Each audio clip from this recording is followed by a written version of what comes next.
Hello friends, in this video you will be learning all about the structure members. The structure members are slab, beam, column, footing, staircase. So in this video it will help you to understand the concept behind all the structure members. So starts now. Let's discuss what is footing. Footing is a substructure member. The column transfers the complete superstructure load to the footing. This is a substructure and this is a superstructure. Above the ground, whatever the structure is there, that is called as a superstructure, and below the ground, the structure is called substructure.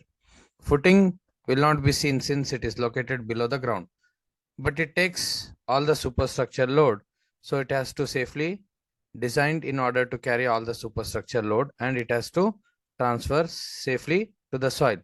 So that is the main purpose of the footing.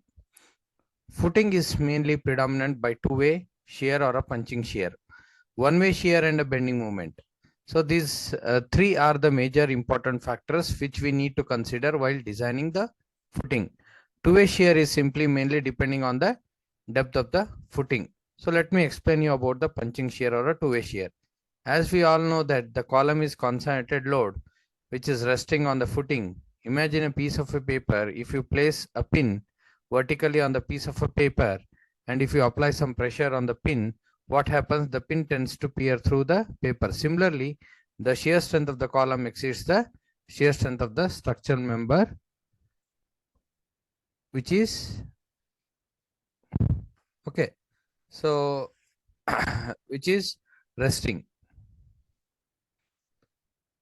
So concentrated load is resting on the footing. So the shear strength of the column exceeds the shear strength of the footing. Then what happens? That fails in shear. The structure member footing will fail in shear and the column pierces through the footing. The two-way shear takes place in two directions simultaneously. In the two-way shear, the critical section is at a distance of d by 2 from the face of the column. So here what is d? D is the depth of the footing. So this is the depth of the footing. First, we have to assume the depth of the footing. Then we have to check two-way shear. If it passes through two-way shear, then we have to go ahead with the whatever the depth we have assumed. If it is not passing, then we have to increase the depth of the footing. And then again, we have to go for the calculation. So from the face of the column, all the direction it is d by 2.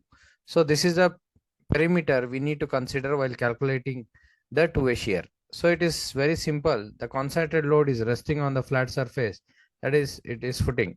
So if the shear strength of the concentrated load exceeds the shear strength of the footing, then the footing will fail in shear. Footing, you can imagine that whatever I have told you, instead of paper, you just take a cardboard which is more thicker. If you apply some pressure on the pen, then it will not pierce through the cardboard. It has some thickness to resist the pressure from the pen. So the same action is happening in this footing also. So this is, you have to understand very clearly.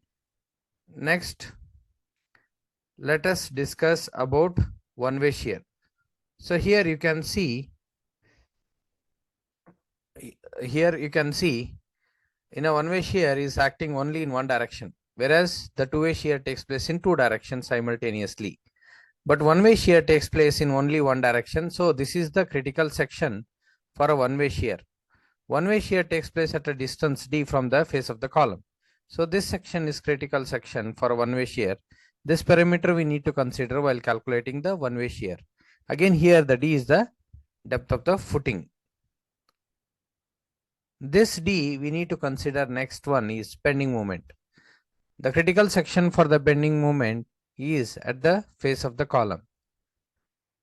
So this you have to remember, critical section for a bending moment is located at the face of the column. So here the question comes, why the critical section is at the face of the column? Because if you see this picture, you come to know whenever the load is applied on the footing, the column is applied on the footing bends like this. So it looks like a double cantilever. You can see if turn upside down, so it will behave like a double cantilever beam. So this will be act as a support, and this side is also a cantilever. So the same way the footing also behaves. So that is why the maximum bending moment is more at the support. So the bending moment is more at the face of the column since it is cantilever. So that is why the critical section is located at the face of the column for our footing. So in order to resist the bending moment, we have to provide the reinforcement like a mat. So in the imagine, you can see this is how the footing reinforcement will be provided. Okay.